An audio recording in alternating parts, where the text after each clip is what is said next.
ఉప ముఖ్యమంత్రి గారు పవన్ కళ్యాణ్ గారు తొలిసారిగా మా రాజధానికి వస్తున్నాడు.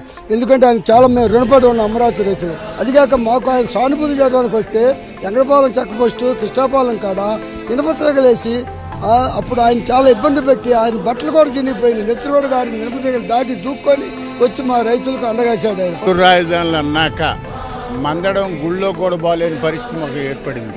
కానీ ఆ కష్టకాలాల్లో మేము దేవస్థానాలకు పోయినా ఎక్కడికి పోయినా పోలీసులను పెట్టి అడావుడి చేసి మమ్మల్ని జైలు పాలు చేస్తుంటే పవన్ కళ్యాణ్ గారు ఒక భవిష్యత్తుని కాపాడాడు. ఈ రాష్ట్రానికి చుక్కానిగా నిలబడ్డాడు ఆయన గారు.